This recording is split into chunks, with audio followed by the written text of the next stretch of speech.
Bonjour, c'est Ced. Aujourd'hui, on se retrouve donc pour une première partie, pour la présentation d'un mode de chez Asmodus, la Lustro. Donc, je vais commencer par le déballage. Donc voilà, je viens de le recevoir. Déjà, l'emballage, je le trouve assez moyen quand même. La boîte en carton, rien de particulier, donc avec ce visu en plastique. Personnellement, je trouve ça assez moyen. Je trouve que ça fait un petit peu emballage, vous voyez, pour faire un facing pour les boutiques. Bon, on va ouvrir ça.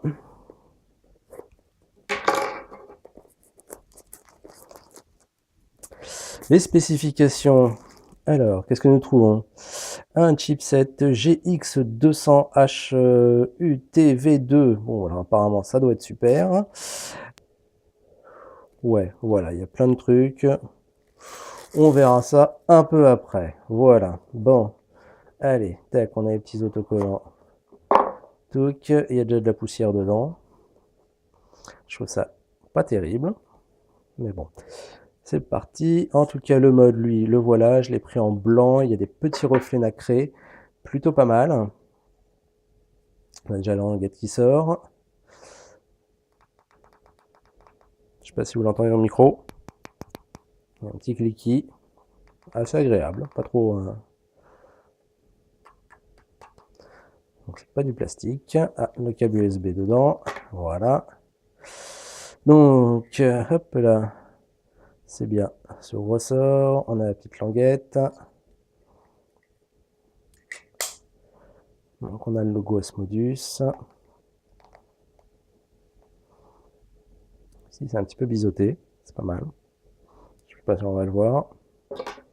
Le pin sur ressort assez dur. Ok.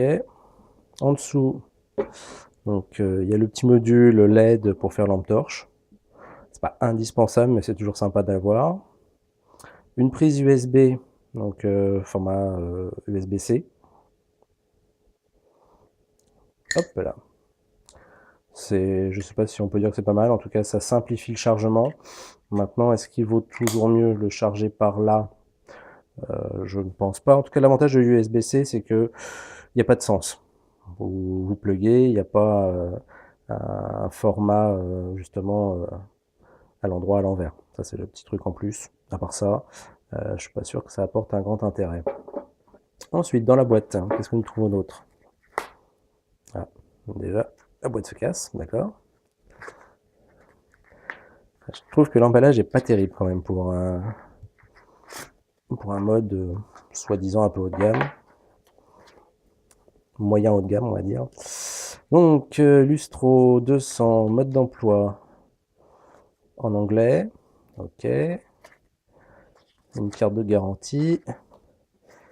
Et l'avertissement, comme quoi il ne faut pas utiliser des batteries avec le wrap abîmé.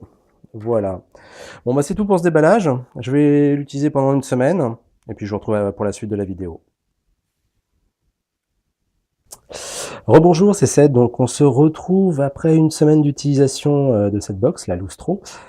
Alors je vais le dire tout de suite, j'ai été extrêmement déçu par cette box. Je vais pas être tendre. Il y a plusieurs choses qui m'ont déplu. On va commencer par les finitions. Donc déjà à l'ouverture de la box, j'ai déjà des petits pets qui étaient déjà là d'origine. Je trouve ça vraiment pas normal. On va faire une petite mise au point. Voilà. Alors je sais pas si vous voyez, j'ai ici un léger petit accroc et j'en ai un autre ici à cet endroit-là. Voilà, c'est deux légers petits accros, mais enfin bon, sur une box, on m'a tellement parlé d'Asmodus que c'était parfait et tout. Voilà, il y a déjà deux petits accros au déballage. Ensuite, la porte. Alors là, je crois que ça c'est vraiment la chose la plus rédhibitoire. Vous voyez ici, c'est pas flush et surtout, elle bouge. Je vais le mettre devant mon micro. Voilà, vous entendez le bruit. La porte est totalement... donc quand on l'a dans la main, voilà, ça brinque-balle. C'est absolument pas confortable. C'est n'importe quoi. Là, je sais pas si vous allez voir, donc il y a un léger décroché ici, donc on a un angle arrondi. Alors c'est très bien pour les gauchers. Voilà, je vous montre. Pour les gauchers, vous voyez, c'est vraiment parfait. Le pouce tombe sur le bouton. Par contre, dans ce cas, la lumière bleue, le petit sabre laser bleu, on va mettre les piles. Donc je vous montre que ça bouge toujours, hein, avec ou sans pile, hein, c'est pareil. Hein. Alors, tac. Donc si je me tiens comme ça, bah on voit pas trop main gauche. Le pouce gêne le petit jeu de LED. Si je la tiens dans la main droite, bah c'est pas du tout confortable parce que là on va bien le voir, mais vous voyez, je suis obligé d'appuyer avec cette partie-là du pouce. C'est absolument pas. Faudrait la tenir comme ça. Donc c'est pas très, je trouve, ergonomique. Il y a un truc qui va pas dans cette forme. Il y a quelque chose avec moi qui va pas dans ma main. Sans parler donc de la porte qui bouge. L'écran, comme vous pouvez le voir, bah, si vous avez plus de 50 ans, vous verrez absolument rien. C'est écrit quand même très petit. Le contrôle de température, moi j'ai commencé à vouloir l'utiliser.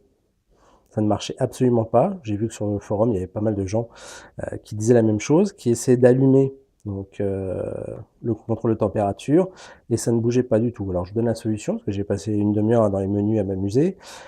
C'est dans le... On va y aller. 3, 4, 5, voilà. Vous avez un mode Reel et un mode Fun, ici, voilà, Fun et Reel. Donc il suffit de le changer une première fois, passer en Reel. Et là, le mode contrôle de température va se mettre à fonctionner. On peut revenir en Fun derrière, ça remarche, mais si vous l'avez jamais fait, le mode contrôle de température ne fonctionne pas correctement. Je ne sais pas pourquoi. Donc voilà, qu'est-ce qu'il y a encore à dire d'autre? Bon, la peinture est très jolie, le blanc est parfait, mais on n'a pas la sensation d'avoir en main quelque chose de qualité. Avec un peu comme l'emballage, on a l'impression d'avoir un produit de grande surface en fait. Voilà. Qu'est-ce que je peux vous dire d'autre? Ça va bien, la vape est agréable. Le menu n'est pas si mal que ça. Hein. Le menu est très agréable à utiliser. Mais voilà, il manque, je trouve, plein de petites choses et personnellement, ce mode va finir sur mon étagère à prendre la poussière, quoi, finalement. Donc très déçu. Voilà, niveau de finition, je trouve qu'il n'est pas à la hauteur. On a tellement parlé d'Asmodus, je pense qu'il y a vraiment beaucoup de buzz, beaucoup de hype là-dessus. On en parle, mais voilà, je pense que je rachèterai plus jamais du Asmodus. Je suis relativement pas emballé par ce que j'ai essayé pendant une semaine. Donc je ne vous le déconseille pas, parce que ça reste un bon mode, qui a une bonne autonomie, qui vape très bien. Par contre, je pense que pour le prix, vous pouvez trouver des modèles aussi sérieux et avec des finitions de meilleure qualité. Voilà. Je vous remercie en tout cas d'avoir regardé cette vidéo jusqu'au bout et je vous dis à la prochaine.